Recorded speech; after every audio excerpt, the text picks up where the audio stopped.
कि करबला की याद, करबला का सानेहा, करबला की कुर्बानी क़यामत तक आने वाले इंसानों के लिए एक अजीम दर्स भी है और ज़िंदगी गुजारने के सिलसिले में एक अजीम पैगाम भी वहाँ से नसीब होता हुआ दिखाई देता है।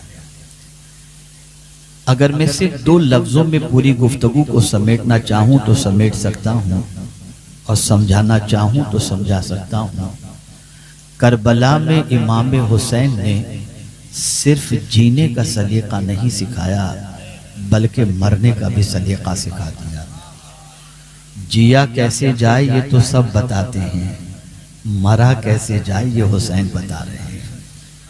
ये करबला का इतना बड़ा पैगाम है कि इस पैगाम के जरिए आदमी अपनी जिंदगी को संवार सकता है। वो लोग जो अपनी रातों को दामन पर गुनाहों के धब्बों में इजाफे में गुजारते हैं और वो लोग जो दामन पर गुनाहों के धब्बों के साथ साथ अपनी जिंदगी सिर्फ रात की तारीकी ही में नहीं दिन के उजाले में भी आवारगी में गुजारते हैं, उन्हें ये ख्याल तक नहीं कि मौत किस हाल में वाक़ होगी। लेकिन इमाम ने बता दिया मरना हो तो ज़रा मेरी ज़िंदगी देखो और मेरी मौत भी देखो कि मैं जब इस दुनिया से गया हूँ तो मेरी गर्दन बारगाहे समदियत में झुकी हुई थी। अब आइए मैं समझाता हुआ चलूँ, जैसा कि मुफ्ती साहब क़िबला ने आपकी बारगाह के अंदर कुछ मेरी तबीयत के हवाले से जिक्र कर ही दिया है, लेकिन मैं कोशिश करूँगा कि अल्लाह ने जब मुझे यहाँ आने की तौफीक अता ही फरमा दी तो मैं कुछ आपके हवाले कीमती बातें अर्ज करके आपकी ज़िंदगी को करबला के ताजदार के सांचे में ढालने के सिलसिले में एक पैगाम पहुँचा सकूँ, ताकि हो सकता है कि हमारा सिर्फ ये बैठने वाला खिराज अकीदत नहीं, जुमले पर तवज्जो चाहूँगा, ये बैठने वाला खिराज अकीदत और सुनने वाला खिराज अकीदत न हो, उनके नक्शे कदम पर चलने वाला खिराज अकीदत।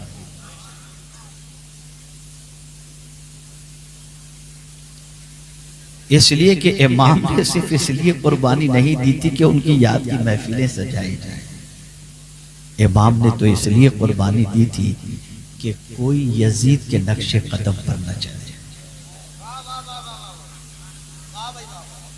ये मकसद कुर्बानी था। एक बाप अपने बेटे के लिए कुर्बानी किसी हद तक देता है,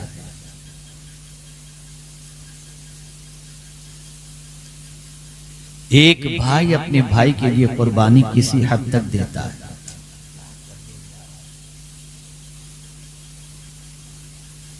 एक मतलब दुरूद शरीफ पढ़ लें। अल्लाहुम्मा सल्ली अला सय्यिदिना व मौलाना मुहम्मदिन मादिनिल जूद वल करम व आलिहिल किराम व इब्निहिल करीम व बारिक व सल्लिम सलातम व सलामन अलैका या सय्यिदी या रसूल अल्लाह सल्लल्लाहु तआला अलैहि वसल्लम। आप देखें ना, दुनिया का हर बाप कुर्बानी किस लिए दे रहा है। एक बाप अपने बेटे से कहता है मेरे लखते जिगर, तुझे नहीं मालूम तुझे पढ़ाने में मैंने कितने पैसे खर्च किए। एक बाप अपने बेटे से ये कहता हुआ दिखाई देता है कि मेरे लखते जिगर, तुझे बड़ा करने में मुझे कितनी कुर्बानी देनी पड़ी है। एक बाप अपने बेटे से कहता है तुझे आला डिग्री दिलाने के अंदर मैंने खून पसीना एक किया है। एक बाप अपने बेटे से कहता है कि मैंने अपने अरमानों का जनाजा निकालकर तेरे मुस्तकबिल को ताबनाक किया है। लेकिन मैं पूछना चाहता हूं उस बाप से, कहां का मुस्तकबिल तुमने ताबनाक किया? तो बाप जवाब देगा जमीन के ऊपर का। मैंने उसकी दुनिया संवारी, मैंने उसकी दुनिया की आसाइश के इंतजाम के सिलसिले में उसकी तालीम के लिए मालो ज़र मैंने खर्च किया, ताकि मेरा बच्चा किसी के सामने हाथ न फैलाए, मेरा बच्चा अच्छे कपड़े पहने, मेरा बच्चा अच्छे मकान में रहे और मेरे बच्चे की जिंदगी बड़े आराम से गुजरे।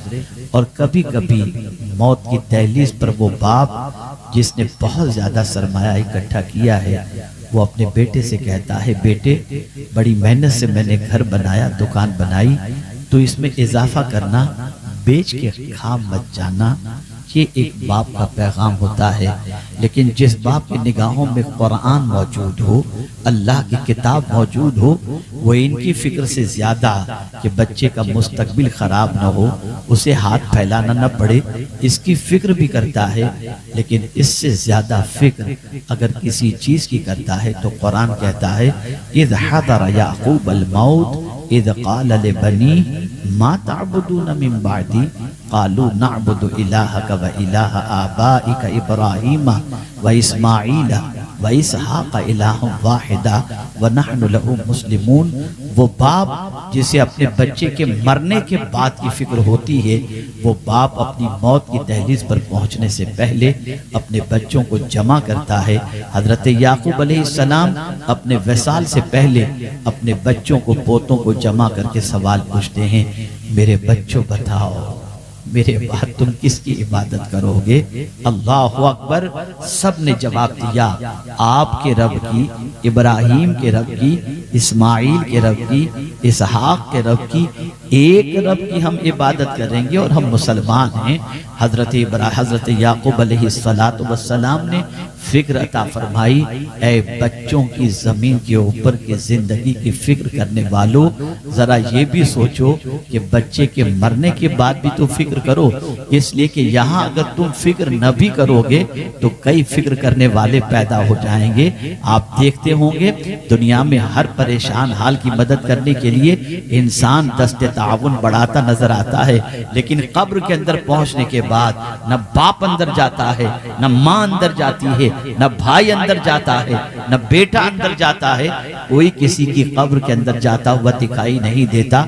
आइए ये मुख्तसर तमहीद के बाद मैं आपको बताऊं, हजरत इमाम हुसैन रज़ी अल्लाहु मौला तबारक व तआला अन्हु की निगाहों के सामने सिर्फ ये नहीं था कि मेरी औलाद का क्या, इसलिए कि वो ये जानते थे कि नबी की पसंद क्या है, नबी की चाहत क्या है।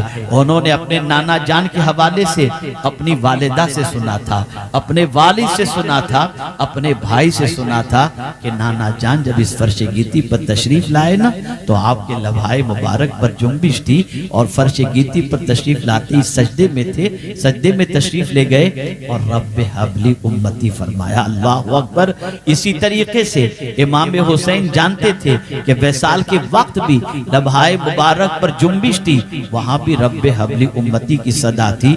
इसी तरीके से पूरी रात पैगंबर रहमत सल्लल्लाहु अलैहि वसल्लम अल्लाह की बारगाह के अंदर ये आयत की तिलावत करते करते गुजार देते हैं, इन तुअज़्ज़िबहुम फइन्नहुम इबादुक। आप अंदाजा लगाएं, इमाम हुसैन जानते थे कि नाना को अपनी उम्मत की बेपनाह फिक्र है, अपनी उम्मत से बेपनाह मोहब्बत है, तो इमाम हुसैन ने भी सोचा कि आज यजीद मेरे नाना की उम्मत को शराबी बनाना चाहता है, आवारा बनाना चाहता है, अय्याश बनाना चाहता है। तो इमाम हुसैन ने सोचा अगर मेरे 6 माह के बच्चे को कुर्बान करके भी मेरे नाना की उम्मत को सीधा रास्ता नसीब हो जाता हो तो मैं 6 माह के बच्चे को कुर्बान करने के लिए भी तैयार हूँ।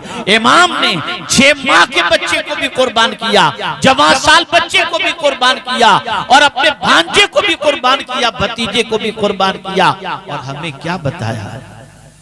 ये बताया कि तुम्हारी आखिरत की बेहतरी इसी में है कि तुम मेरे नक्शे कदम पर चलो, मेरे तरीक पर चलो, मेरे रास्ते पर चलो। वरना अगर मुझे मेरी बात होती तो इमाम हुसैन रज़ी अल्लाहु मौला तबारक व तआला अन्हु के हवाले से एक बड़ी प्यारी बात मैं आपकी समातों के हवाले करूं।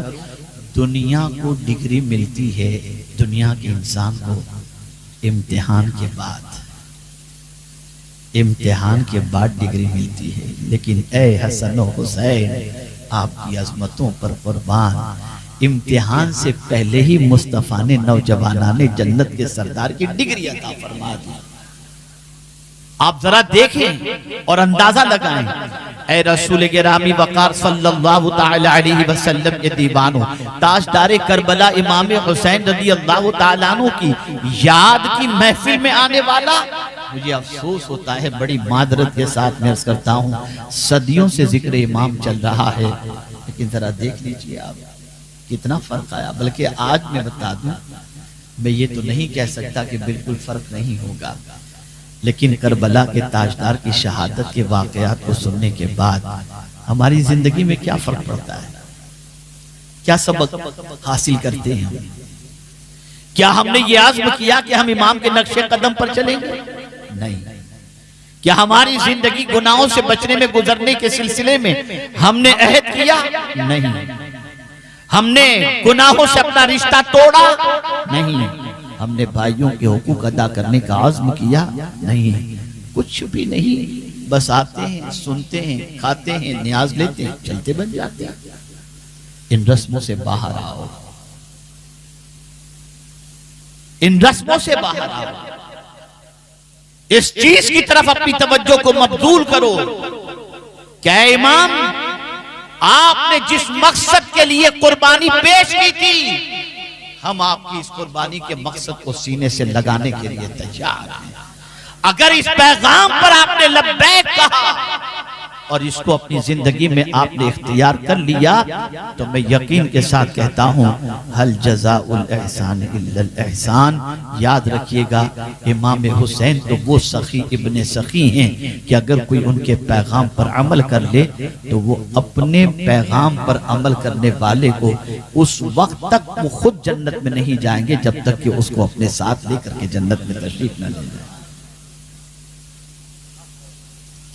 अब आइए मैं आपको समझाऊं, थोड़ा सा समझते चलिए।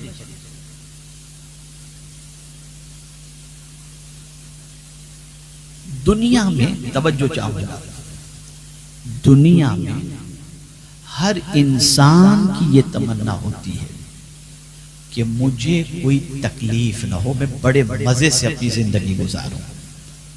मुझे ये बताइए, क्या कोई इंसान भी ऐसा है जो चाहता है कि उसकी जिंदगी तकलीफ में गुजरे? आप जवाब दें, मैं समझूंगा मेरी बात आप समझ रहे। मैं आपके इलाके में पहली बार हाजिर आया हूं। कोई चाहता है तकलीफ में गुजरे? नहीं। लेकिन एक सवाल और मैं आपसे पूछता हूं, क्या दुनिया में कोई ऐसा भी इंसान है जिसको कोई तकलीफ ना होती हो? होती है ना। लक़द ख़लक़नल इंसान फ़ी कबद, ये कुरान का फैसला है। आप मुझे बताइए, तकलीफ इंसान का मुक़द्दर है, इसीलिए इंसान पैदा होता है ना, तो उसका जमीन पर आने से पहले उसकी माँ को जो तकलीफ होती है और दर्द जो होता है, कितना सख्त दर्द होता है कि हुजूर सल्लल्लाहु अलैहि वसल्लम फरमाते हैं, अगर उसी हाल में उसकी मौत वाक़ई हो जाए उसे शहादत का मर्तबा नसीब होता है। यानी डिलीवरी में अगर किसी औरत का इंतकाल हो जाता है तो हुजूर उसे शहादत के मर्तबे के हवाले से बशारत देते नजर आते। और एक सहाबी ने अपनी वालिदा को कांधे पर उठाकर कई किलोमीटर का सफर तय किया और फिर हुजूर से पूछा, क्या मेरी माँ के हक को मैंने अदा कर दिया? तो पैगंबर रहमत सल्लल्लाहु अलैहि वसल्लम ने फरमाया, तेरी माँ के हक का जहां तक मामला है तो तेरी माँ तुझे जब जन रही थी, विलादत के वक्त जो तेरी माँ को दर्द के झटके लगे थे, शायद उस झटके में से किसी एक झटके का भी बदला अभी तक तूने अदा नहीं किया। आप जरा सोचो, इतनी तकलीफ, इतनी तकलीफ। तो ये दुनिया तकलीफों की जगह है, ये राहत की जगह नहीं। और तकलीफ से मुराद आप ये ना समझें कि कोई आपको मारे, कोई आपको परेशान करे, आप बीमार रहें, ये नहीं। हर किस्म की तकलीफ, किसी के जुमले आपको तकलीफ पहुंचाते हैं, किसी की बात आपको तकलीफ पहुंचाती है, लेकिन मैं आपको आज थोड़ी सी तकलीफ को समझाऊंगा कि तकलीफ में करना क्या है। कभी कभी ऐसा होता है ना कि हम बहुत बेगुनाह होते हैं, लेकिन पीछे से कोई हमारी बुराई कर रहा होता है, कान तक बात पहुंचती है, और जब ये कान पर बात पहुंचती है तो हमारा दिल टूट जाता है। तो हम क्या करते हैं? तवज्जो चाहूंगा, दिल टूटता है ना, यार मैं सच्चा आदमी, ये पखेड़ा खड़ा करके रखा है इन्होंने और हमारे पीछे से ऐसी ऐसी बातें कर रहे हैं, तो दिल दुखता है। तो तो हम क्या करते हैं, तवज्जो चाहूंगा, हम क्या करते हैं, बद्दुआ देते हैं, है ना। या क्या करते हैं, किसी बाबा के पास चले गए, जरा कुछ कर दो, बहुत सताता है। अगर कोई आलिम है, आमिल है, तो वो आपकी हिफाजत का तो इंतजाम कर देंगे, सही मानों में अगर कुछ है तो, ऐसे ही नहीं। चलिए यहां भी एक बात याद आ गई, थोड़ा करेक्शन करता हुआ चलो। आज की पोजीशन में लोग करामत के इतने शौकीन हो गए हैं कि हर मैले कुचेले आदमी को देखने के बाद समझते हैं कि ये बाबा बहुत पहुंचे हुए, एक बार इन्होंने ये कह दिया था ना, बस हो गया, बड़ी करामत है। अब मैं आपसे एक सवाल पूछता हूं, करबला में इतना पहाड़, इतना बड़ा पहाड़ मुसीबत का, अगर ताजदारे करबला दुआ करते तो पहाड़ हिल न जाता, हट न जाता। कोई मुझे बता दे कि इमाम हुसैन ने करबला में इस मुसीबत से, मुसीबत की दूरी के लिए दुआ की हो।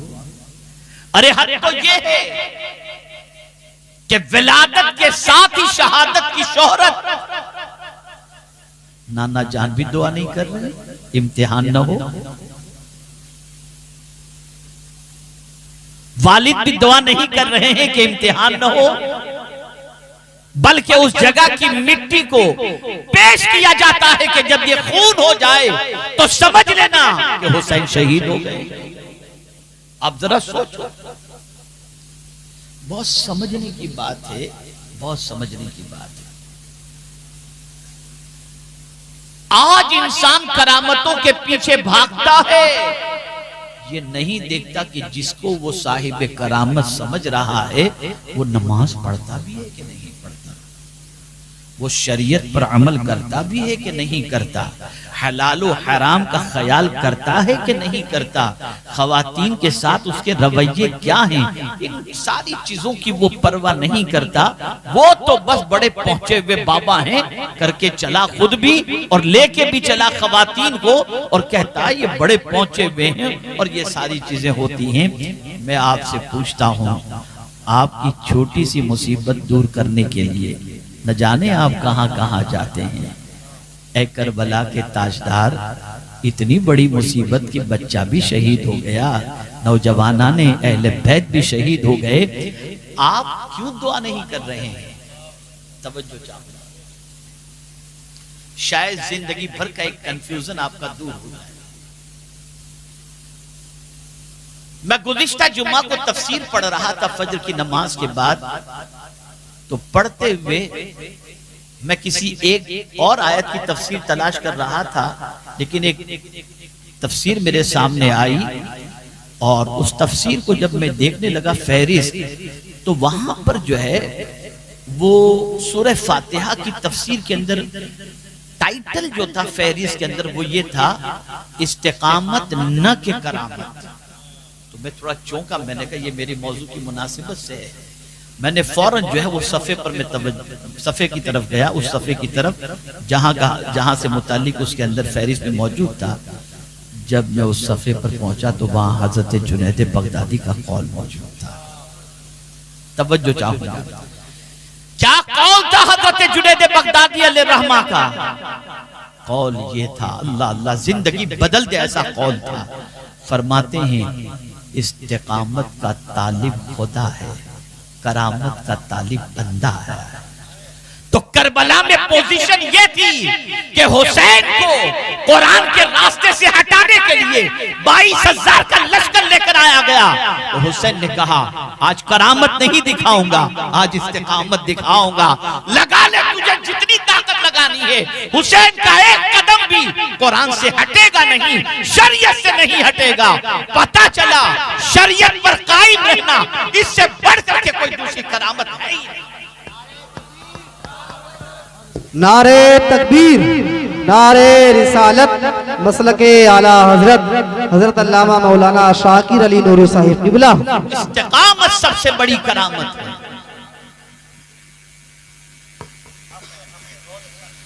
ऐ रसूल आज़म सल्लल्लाहु अलैहि वसल्लम के दीवानों, तो अर्ज कर रहा था मुसीबत,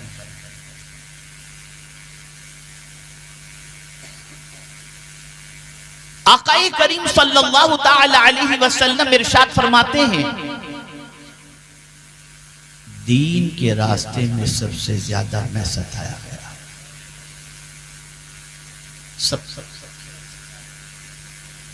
सबसे ज्यादा आकाए करीम सल्लल्लाहु ताला अलैहि वसल्लम को जितनी तकलीफें और परेशानियां दीन के रास्ते में आईं, उतना किसी और को नहीं आई। और फिर इस हदीस का आखिरी टुकड़ा भी देखिए, हुजूर सल्लल्लाहु अलैहि वसल्लम फरमाते हैं, जो जितना ज्यादा दीनदार होगा उतनी ही ज्यादा उसकी आजमाइश होगी। जो जितना दीन में कमजोर होगा, आजमाइश भी उतनी कमजोर होगी। अब सवाल ये पैदा होता है, या अल्लाह तू तो सब जानता है, फिर ये इम्तिहान क्यों? तो कुरान कहता है, अहसीबन नास अन युतरकू अन यक़ूलू आमन्ना व हुम ला युफ्तनून व लक़द फ़तन्ना अल्लज़ीना मिन क़ब्लिहिम फलयअलमन्ना अल्लाहु अल्लज़ीना सदक़ू व लयअलमन्ना अल-काज़िबीन। इतना कहने पर नहीं छोड़ दिए जाओगे कि हम ईमान लाए। इम्तिहान होगा और इम्तिहान के जरिए अल्लाह दुनिया को दिखाएगा कि कौन सच्चा है और कौन झूठा। आज हमारा भी इम्तिहान होता है, 2 टके का इम्तिहान, फिसल जाता है यार, पटक से झूठ निकल गया और दावा हम गुलामे रसूल हैं, चंद टकों में फिसल गया, झूठ ज़बान से निकल रहा है, खयानत हो रही है, गबन हो रहा है, और इंसान इस तरीके से अपने आप को ये भी कह रहा है मैं मुसलमान, और ये सारी चीजें भी। बहरहाल अर्ज करने का मकसद ये है कि दुनिया इम्तिहान की जगह है, यहाँ आजमाए जाओ। तो अर्ज ये कर रहा था, हमें कोई सताता है, कोई बात कानों तक पहुंचती तो हम क्या करते हैं? क्या करते हैं? बद्दुआ करते हैं। टेंशन में आकर, तवज्जो चाहूंगा, कुछ लोग टेंशन में आकर सिगरेट पीना शुरू कर देते हैं, टीवी देखना शुरू कर देते हैं कि यार रिलैक्स मिलेगा, और आगे बढ़कर कुछ लोग नशा करना शुरू कर देते हैं कि इससे थोड़ा सा टेंशन हल्का होगा। आप टेंशन बढ़ा रहे हो, हल्का नहीं कर रहे। और आप और हम तो खता के पुतले हैं, मासूम तो है नहीं। लेकिन आज ये मैं आपको बताऊं, इस पर भी पैगंबर रहमत सल्लल्लाहु ताला अलैहि वसल्लम की अल्लाह अज़्ज़ व जल्ल ने तरबियत फरमाई। और जब रसूल रहमत सल्लल्लाहु अलैहि वसल्लम के हवाले से लोगों ने दरीदा दहनी की और बकवास के बाजार गर्म किए, तो पैगंबर के वास्ते से उम्मत को भी तालीम दी जा रही है। अब आप देखिए कैसे, आपको कोई कुछ कहे, आप बेकसूर हो तो दिल बैठ जाएगा और सारा गुस्सा उतरेगा कहाँ? घर आकर बीवी का। पूरा कहने वाले पर कोई कुछ नहीं कहेगा, लेकिन घर आएगा, बीवी को डांटना शुरू, बच्चे को मारना शुरू। बीवी कहेगी मेरा कसूर क्या है, मैं आज टेंशन में हूं। अरे भाई तेरा टेंशन, बीवी का क्या कसूर? लेकिन ये होता है। मैं आपको सॉल्यूशन बताता हूं, मैं इलाज बताता हूं। अल्लाह फरमाते हैं अपने महबूब सल्लल्लाहु अलैहि वसल्लम से, कौन महबूब? जिसके सदके में, जिसकी वजह से सारी कायनात वजूद में आई। हमें जो कुछ मिला हुजूर के सदके में, और कयामत तक जो कुछ मिलता रहेगा हुजूर के सदके में मिलता रहेगा। अब आप देखिए कुरान क्या कह रहा है, वलक़द नअलम अन्नका यदीक़ु सदरुका बिमा यक़ूलून। हम जरूर जरूर जानते हैं उनकी बातों से जो आपके दिल को तकलीफ पहुंचती है ना, तो मेरे महबूब हम उसको जानते। कौन कह रहा है? रब कह रहा है। अब सॉल्यूशन बता रहा है कि अगर किसी की बात तुम्हारे दिल को छलनी कर दे, तुम हक पर हो, बद्दुआ न देना, फसब्बिह बिहम्दि रब्बिक वकुम मिनस साजिदीन, अपने रब की तस्बीह करो, हम्द बजा लाओ और सजदा करने वालों में चले जाओ। पता चला अल्लाह अकबर, जब इस किस्म के हालात बन जाएं, जब इस किस्म की मुसीबतें आ जाएं, अल्फाज के तीर चल रहे हो, अल्लाह की तस्बीह शुरू कर दो, अल्लाह की हम्द बजा लाना शुरू कर दो। होगा क्या? लफ्जों के तीर से तुम्हारा सीना जख्मी हुआ और अल्लाह के जिक्र से तुम्हारे सीने को राहत नसीब हो जाएगी। ऐ रसूल आज़म सल्लल्लाहु तआला अलैहि वसल्लम के दीवानों, तो ये दुनिया मुसीबत की जगह है, यहाँ मुसीबत ही मुसीबत है, परेशानी ही परेशानी है, लेकिन कुर्बान जाइए इन मुसीबतों की भी अजमत पर, इन मुसीबतों की भी अजमत पर, कि ये मुसीबत भी बड़ा ऊंचा मकाम रखती हैं कि मेरे आका सल्लल्लाहु अलैहि वसल्लम फरमाते हैं, अगर जूते का तिस्मा टूट जाए और उससे जो तुम्हें तकलीफ पहुंचती है, हुजूर फरमाते उससे भी अल्लाह तुम्हारे गुनाहों को माफ फरमा देता है। कोई मुसीबत ऐसी नहीं या जिसकी वजह से दर्जा बुलंद न हो रहा हो, या जिसकी वजह से खताएं माफ न हो रही हो। हम जैसों की खताएं माफ होती हैं, अल्लाह वालों के दर्जात बुलंद होते हैं। तो मेरे प्यारे आका सल्लल्लाहु तआला अलैहि वसल्लम के प्यारे दीवानों, अब आइए और थोड़ा समझाता हुआ चलूं। अल्लाह अज़्ज़ व जल्ल की शान ये है कि हर चीज को बतौर जरूरत पहले पेश फरमाया और जिसको जरूरत थी उसको बाद में पैदा फरमाया। मिसाल के तौर पर इंसान को जरूरत थी आसमान की, तो इंसान को पहले पैदा नहीं फरमाया, आसमान को पहले पैदा फरमाया। इंसान को जरूरत थी जमीन की, तो जमीन पहले पैदा फरमाई, इंसान को बाद में पैदा फरमाया। आप देखते चले जाएं और थोड़ा बहुत करीब ला करके समझा दूं, बच्चे को अल्लाह बाद में पैदा करता है और माँ के सीने में दूध अल्लाह पहले पैदा कर देता है। अल्लाह अकबर, ये मेरे रब की शान है। ऐसे ही हर मुसीबत से पहले मेरे करीम ने मुसीबत का इलाज पैदा फरमा दिया। आइए मैं आपको समझाता हुआ चलूं। कुरान की तरतीब को देखो, अल्लाह फरमाता है, या अय्युहल्लज़ीना आमनुस्तईनु बिस्सब्रि वस्सलाह इन्नल्लाहा मअस साबिरीन। मुसीबत का जिक्र अभी इब्तिदा में नहीं आया, मुसीबत का जिक्र बाद में आता है। वला तक़ूलु लिमन युक़तलु फी सबीलिल्लाहि अमवात बल अहयाउन वलाकिन ला तशऊरून। अब इम्तिहान की बात आ रही है। वलनब्लुवन्नकुम बिशैइन मिनल खौफि वल जूइ व नक़सिम मिनल अमवाल वल अनफुसि वस्समरात वबश्शिरिस साबिरीन अल्लज़ीना इज़ा असाबतहुम मुसीबा क़ालू इन्ना लिल्लाहि व इन्ना इलैहि राजिऊन। अब आप देखें, पहले अल्लाह ने इलाज बता दिया कि जब तुम आजमाए जाओ, किससे आजमाए जाओ? थोड़े से खौफ से। करबला के अंदर इमाम हुसैन को 22,000 के लश्कर के जरिए खौफ मुसल्लत किया गया, पानी बंद कर दिया गया, बच्चे को शहीद कर दिया गया, जान के सिलसिले में धमकियां दी गई। ये सारी चीजें हो रही हैं, लेकिन अल्लाह अकबर, परवरदिगार के प्यारे हबीब सल्लल्लाहु तआला अलैहि वसल्लम के ये नवासे अल्लाह के फरमान पर अमल करके साबिरो शाकिर बनकर अपनी जगह पे डटे हुए हैं। अल्लाह से सब्र की मदद तलब कर रहे हैं, घर वालों को भी सब्र की तलकीन कर रहे हैं और खुद भी सब्र का दामन थामे हुए हैं, इसलिए कि कुरान उनकी निगाहों के सामने था। एक और समझने की बात बता दूं, हमारे यहाँ ज्यादातर वाकयात करबला जब बयान होते हैं तो इस तरफ तवज्जो मबजूल कराई जाती है, इमाम हुसैन ने सजदे में सर कटा दिया। यकीनन ये बहुत बड़ी कुर्बानी है, लेकिन माजरत के साथ हम लोगों की तरह इमाम हुसैन कुरान की 1-2 आयतों के आमिल नहीं थे। आज तो हमारी गुफ्तगू भी 5, 7, 10 आयतों पर होती हैं और हम जानते कि कुल कुरान यही है, वाक़िमुस सलावात ज़कावातिमुल हज, बस यही निकाह तलाक। इसके अलावा का पूरा कुरान मतरूक छोड़ चुके हैं। बल्कि मुसलमान की सबसे बड़ी गलती यह है कि वो पूरे कुरान को अमल की किताब जानता ही नहीं। मानता तो होगा लेकिन जानता नहीं। लेकिन अगर एक जुमले में मेरे इमाम की शान बयान कर दूं तो आप समझ जाएंगे, और वो ये है, पूरे कुरान के आमिल का नाम है इमाम हुसैन। पूरे कुरान हम सिर्फ सजदा बता रहे हैं, यकीनन सजदे में जान देना बहुत बड़ी कुर्बानी है। बताएं, जरूर बताएं, लेकिन ये भी तो बताओ कि करबला में अपने भाई का हक उन्होंने कैसे अदा किया। आप मुझे बताओ, आपके सामने मैं थोड़ा सा समझाता हुआ चलूं। आज भाई अगर माली एतबार से परेशान है ना, तो दूसरा भाई उसकी मदद करने के लिए भी जल्दी तैयार नहीं होता।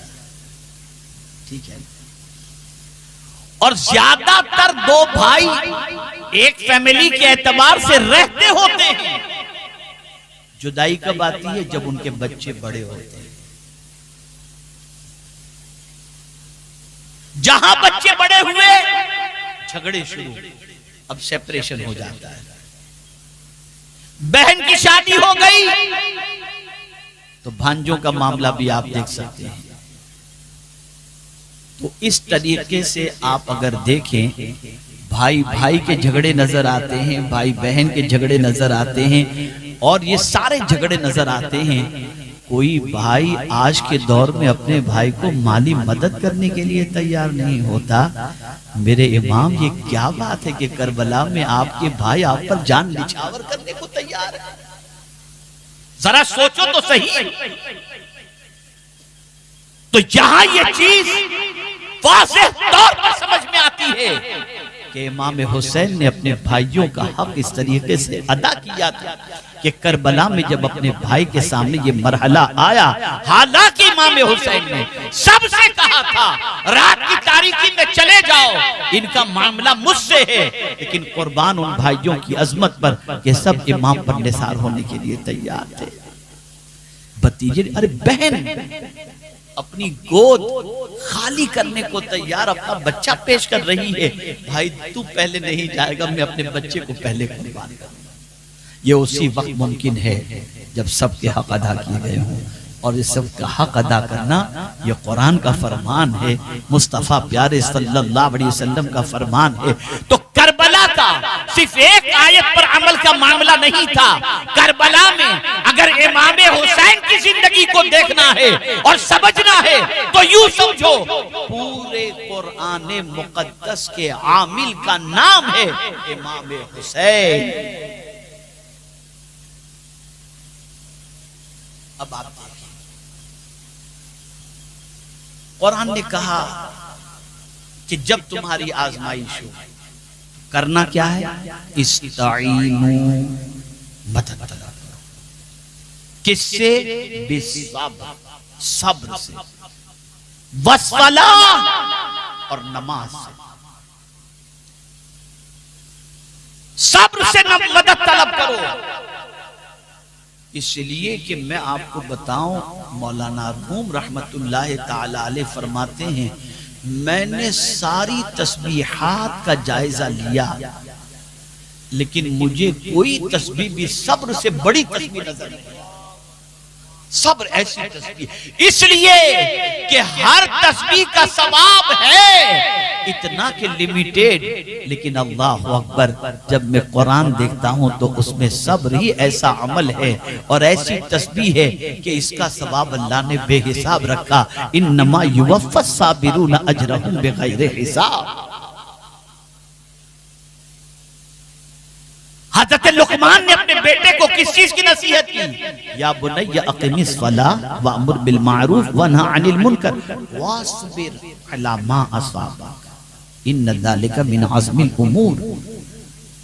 हज़रत इब्राहिम अलैहिस्सलाम ने अपने बेटे को किस चीज से तरबियत फरमाई थी?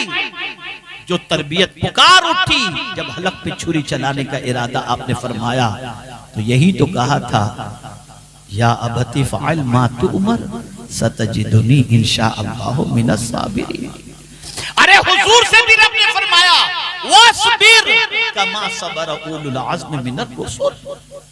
आप कुरान उठा करके देखिए, जा बजा सब्र की ताकीद है, जा बजा सब्र के हवाले से अल्लाह का फरमान है। सब्र कहते किसे हैं? डट जाने, डट जाने का नाम सब्र है। रुकने का नाम भी सब्र और रोकने का नाम भी सब्र। तवज्जो चाहूंगा, किसी के साथ अपने आप को आपने रोके रखा, ये भी सब्र है, ये भी सब्र। इसको भी समझा दूं, ताकि आप अच्छी तरह समझ सकें। मैं सिर्फ करबला का दर्स, करबला से मिलने वाले दर्स के हवाले से ही बात कर रहा हूँ। वाकयात तो आप सुनते रहते हैं और सुन चुके होंगे, बल्कि याद भी होंगे, आपको याद भी होंगे, इसलिए मैं उस तरफ नहीं जा रहा हूँ। उससे जो दर्स और सबक मिल रहा है मैं उसकी तरफ आ रहा हूँ।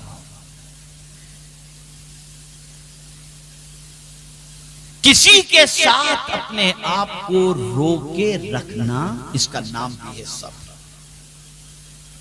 किसके साथ हम अपने आप को रोके रखते हैं? जरा थोड़े ठंडे दिमाग से सोचिएगा। और अल्लाह ने हुजूर सल्लल्लाहु अलैहि वसल्लम को किसके साथ खुद को रोकने के हवाले से फरमाया?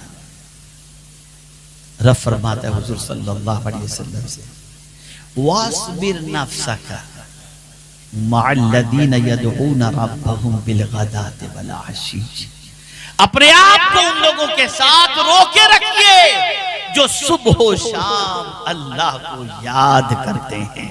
ए रसूल आजम सल्लल्लाहु ताला अलैहि वसल्लम के दीवानों, तो अर्ज करने का मंशा ये है कि सब्र से अल्लाह की बारगाह में मदद तलब करो। मुसीबत आ जाए शिकवा न करो, सब्र के दामन को थामो, सब्र के पहाड़ बन जाओ। अल्लाह अकबर। सब्र ऐसा हथियार है और ऐसा अमल है कि सब्र के बलबूते पर आपको बेहिसाब अज्र भी मिलेगा और रब्बे कदीर जल्ल जलालहू सब्र की बुनियाद पर मुसीबतों को दूर भी फरमा देगा। कुरान कहता है वमा युलक्काहा इल्लल्लज़ीना सबरू वमा युलक्काहा इल्ला ज़ू हज़्ज़िन अज़ीम। बहुत सारा मकाम इंसान को सब्र की बुनियाद पर मिल जाता है और बहुत सारी चीजें इंसान को अल्लाह अज़्ज़ व जल्ल ने खुश नसीब बनाया है, तकदीर वाला बनाया है, तो उसे नसीब हो जाता है। ए रसूल आज़म सल्लल्लाहु अलैहि वसल्लम के दीवानों, तो सब्र बहुत बड़ी चीज है। रोके रखो उन लोगों के साथ जो सुबह शाम अल्लाह को याद करते हैं, जो अल्लाह का जिक्र करते हैं। अब आइए सलात की तरफ थोड़ा सा चलते हैं, इसलिए कि तबीयत भी अब ज्यादा साथ नहीं दे रही कि मैं तफसीली गुफ्तगू कर सकूं। लेकिन मैं आपको बताऊं, आज थोड़ी सी तकलीफ आई, हम शोर मचाना शुरू कर देते हैं, वावेला मचाना शुरू कर देते हैं, दामने सब्र हाथों से छूट जाता है। लेकिन अल्लाह के कुछ बंदे ऐसे भी हैं कि जब मुसीबत पड़ती है ना, वो शोर नहीं करते, जजा फजा नहीं करते, वो तो सिर्फ ये सोचते हैं देने वाला कौन है। वो आने वाले को नहीं देखते, देने वाले को देखते हैं। चाहे फिर नेमत मिले, चाहे उसकी तरफ से जो भी मिले, वो बसरो चश्म उसको कबूल कर लेते हैं। इसको कुरान ने वाज़ेह किया। आप बचना चाहते हैं मुसीबतों से, आप चाहते हैं तकालीफ की वादियों से निकल जाएं और मुसीबत में कोई ऐसा सहारा आपको मिल जाए जिस सहारे की बुनियाद पर मुसीबत का मुकाबला कर सकें, तो कुरान कहता है इन्नल इंसाना खुलिक़ा हलूआ इज़ा मस्सहु शर्रु जज़ूआ व इज़ा मस्सहुल खैरु मनूआ इल्लल मुसल्लीन अल्लज़ीना हुम अला सलातिहिम दाइमून। इंसान की पोजीशन कुरान बयान कर रहा है कि जब मुसीबत पहुंचती है तो शोर करता है और जब खुशी पहुंचती है तो हाथ को रोक लेता है। लेकिन जो 5 वक्ता नमाज का मुस्तकिल पाबंद है, न वो मुसीबत में शोर करता है, न राहत में हाथ को रोकता है, बल्कि उसकी सिचुएशन ये होती है कि वो तो अल्लाह की याद में लगा रहता है और यही नमाज उसे हौसला अता करती है, उसे ताकत अता करती है। मेरे प्यारे आका सल्लल्लाहु ताला अलैहि वसल्लम के प्यारे दीवानों, आज मुसलमान का हाल ये है, सर दर्द नमाज की छुट्टी, पैर दर्द नमाज की छुट्टी, धंधा चल रहा है नमाज की छुट्टी, सफर में है नमाज की छुट्टी, तकलीफ है नमाज की छुट्टी, बच्चा बीमार है नमाज की छुट्टी, अल-इयाज़ु बिल्लाह, बल्कि कुछ भी तकलीफ नहीं है फिर भी नमाज की छुट्टी, फिर भी नमाज छोड़ देते हैं। लेकिन इमाम हुसैन ने दर्स दिया इस्ताइनु बिस्सब्र वस्सलाह, पूरी जिंदगी सब्र की। आप सोचेंगे जिंदगी कहाँ पूरी सब्र में गुजरी, इमाम हुसैन ने तो सिर्फ करबला में सब्र किया। नहीं मियाँ, पूरी जिंदगी सब्र। पूरी जिंदगी। मैं दलील की रोशनी में समझाऊं, किसी मरीज से डॉक्टर कह दे कि चंद घंटों के बाद तुम इस दुनिया से कुछ कर जाओगे, तो उन चंद घंटों को गुजारना सब्र से खतरनाक चीज नहीं है, सब्र ही है। तो जिस हुसैन को विलादत के वक्त कह दिया गया हो कि करबला में तुम शहीद किए जाओगे, तो ये 56 साल तक की पूरी उम्र इमाम हुसैन ने सब्र, ये पूरा अरसा उन्होंने सब्र में गुजारा। और जब तरतीब देखी कुरान की कि सब्र का जिक्र पहले है और सलात का जिक्र बाद में है, तो फिर किसी और से मदद नहीं मांगी। जब जान देने का वक्त आया तो पूछा वक्त कौन सा है, और फिर सज्जे में जान लुटाकर बता दिया, ए कुरान की तरतीब तुझे मेरा सलाम, मैंने जिंदगी सब्र में गुजारी और इसमें सलात के हवाले से बाद में जिक्र है। अब सजदे में मैं जान कुर्बान करके अल्लाह की तरफ से इस मुस्तहिक़ जान फजा को हासिल कर रहा हूँ। सब्र करने वाले के साथ भी अल्लाह और सजदा करने वाला खुदा से करीब हो जाता है। इस तरह से मैं दोनों चीजें हासिल कर चुका हूँ, मैं अल्लाह के करीब हो चुका हूँ और अल्लाह अज़्ज़ व जल्ल मेरे साथ। मेरे प्यारे आका सल्लल्लाहु अलैहि वसल्लम के प्यारे दीवानों, तो मुसीबत के अंदर कोई गलत काम ना करो, परेशानी में कोई गलत काम ना करो। अल्लाह ने हमें तरीका अता किया, सब्र और नमाज से मदद तलब करो, इंशाअल्लाह रब मुसीबतों को दूर भी फरमाएगा। दूर फरमाने से मुराद ये है कि अल्लाह ताला तुम्हारी दुनिया और आखिरत कामयाब फरमा देगा। इमाम हुसैन बज़ाहिर तो नजर आ रहे हैं कि जान उन्होंने कुर्बान कर दी, हकीकत में ये है कि मर्तबे शहादत पर इस तरह से पहुंचे कि तारीख़ अंबिया के अंदर किसी भी नबी की औलाद को ऐसा मर्तबा और इस शान से अहले बैत ने कुर्बानी दी हो, ऐसी कुर्बानी किसी नबी की अहले बैत के अंदर नजर नहीं आती। ये सिर्फ मुस्तफ़ा के अहले बैत को ये मकाम और मर्तबा हासिल है। ए रसूल आज़म सल्लल्लाहु अलैहि वसल्लम के दीवानों, बस अब गुफ्तगू को ख़त्म करने से पहले सिर्फ इतना ही कहूँगा, खुदा रा तज़किरे हुसैन सुनकर बस यूं ही मत चले जाना। जिस मकसद के लिए इमाम हुसैन ने कुर्बानी दी थी, उस मकसद को पहचानो, समझो, उस पर अमल करो। इमाम हुसैन चाहते थे हमारी ज़िंदगी गुनाहों में न गुजरे, इमाम हुसैन चाहते थे हमारी ज़िंदगी शराब में न गुजरे, इमाम हुसैन चाहते थे हमारी ज़िंदगी ज़िना में न गुजरे, इमाम हुसैन चाहते थे हमारी ज़िंदगी जुए में न गुजरे, इमाम हुसैन चाहते थे हमारी ज़िंदगी कुरान के डायरेक्शन के मुताबिक और मुस्तफ़ा प्यारे सल्लल्लाहु अलैहि वसल्लम के उसवे हसना के मुताबिक गुजरे, ताकि हमारी दुनिया भी कामयाब और आखिरत भी कामयाब। अगर किसी के हाशिए ख्याल में ये बात हो कि इमाम तो वहाँ पर जान दे चुके, यजीद माअज़ल्लाह कामयाब हुआ, तो याद रखें मकसद सबसे बड़ी चीज़ हुआ करता है। यजीद का मकसद था हुसैन का हाथ अपने हाथ में लेना, यानी हुसैन से अपनी बैत करवाना, और हुसैन का मकसद था जान दे सकता हूँ, हाथ नहीं दे सकता। बताओ मकसद में कौन कामयाब रहा? तो जवाब मिलेगा मकसद में हुसैन कामयाब रहे। हुसैन कल भी फातेह थे, आज भी हैं, और क़यामत तक के लिए मेरे हुसैन फातेह हैं। अल्लाह रब्बुल इज़्ज़त जल्ल जलालहू आक़ाए करीम सल्लल्लाहु अलैहि वसल्लम इज़्ज़त व तुफ़ैल मुझे आपको सबको ताजदार करबला के नक्शे कदम पर चलने की तौफीक नसीब फरमाए, और परवरदिगार उनकी कुर्बानी के मकसद को समझकर उस मकसद को दिलो जान के अंदर उतारते हुए अपनी ज़िंदगी उनकी तालीमात पर गुजारने की तौफीक नसीब फरमाए। व मा अलैना इल्लल बलागुल मुबीन। अस्सलामु अलैकुम व रहमतुल्लाहि तआला व बरकातहू।